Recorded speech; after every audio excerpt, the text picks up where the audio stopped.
there. Are you a health coach who gives advice, makes recommendations, and tells your client what to do? When your client shares their struggles, their challenges, do you automatically want to solve and fix their problems? Well, to be honest, it's actually natural human behavior to want to help and find solutions for others. We call this the righting reflex. It's the desire and tendency to want to fix our clients and just give them the answers. But in coaching, we really do want to empower our clients to find the solutions for themselves. And if we trust and honor that they are the expert in their own lives and they know what's best for them. So if the client finds their own solutions and starts to believe in themselves, that they do have the resources, the skills, and the ability to overcome and change, then they're going to be much more empowered and will have much better outcomes and longer lasting change than if we just tell them what to do. So today I want to talk about the skill of using reflective listening to help us empower our clients without having to give advice. So just yesterday, I was listening to a coach practice who has quite a tendency to be leading and directive. And the number one tip I shared was to use more reflections in order to stay client-centered, so she could shift from wanting to give solutions and advice and recommendations. I also hear from many new coaches that they feel kind of weird and awkward to reflect back everything their client says. One of my students this week told me that she was practicing on her husband and he said to her, "Why do you keep repeating everything back to me? I know what I just said." So it's definitely going to take some practice to feel comfortable and confident reflecting, paraphrasing, and summarizing. But when it comes to coaching, this is really a key skill that has many benefits for both you and your clients.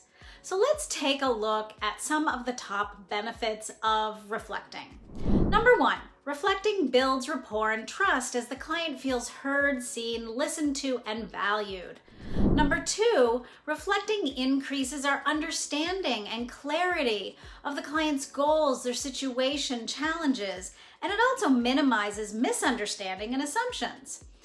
The third benefit is that reflections help clients go deeper to gain new insights and perspectives and possibilities.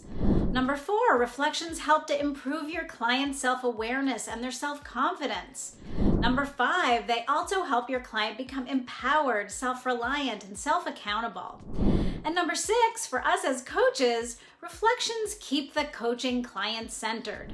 We focus on what the client is saying versus getting caught in our own heads and our own desire to fix or give advice and recommendations. And number seven, reflections also help us pick up on the next logical question. The client always gives us clues to what the next question should be, and we miss those clues if we don't reflect back what we just heard. And my final benefit is that along the same lines of those questions, as we take a moment to reflect, it buys us a bit of time to decide on the next question.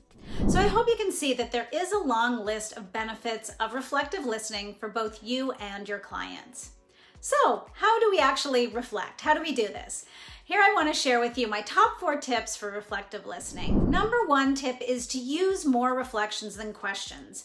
Maybe I've heard that we should do at least 1 to 2 or even 3 reflections for every question that we ask. Tip number 2 is to give a short pause immediately after the client speaks to see if there's anything else they want to say. Don't jump in and rush to get to your next question or cut them off before they're done. Tip number 3 is after you do that pause, respond with a sentence stem, such as, "It sounds like," "What I just heard is," "What I hear you saying is," "I'm hearing a few things."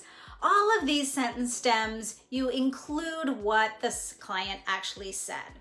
And then my tip number 4 is to ask for clarification. So after your sentence stem and your reflection, you might say something like, "Is that correct? Did I get that right? Am I missing anything? Did I understand correctly? Or is there anything else you'd like to add?" So to recap, using reflections in coaching is one of the best ways to stay client-centered and empower your clients without giving advice. Reflections help to build trust and brings understanding and clarity.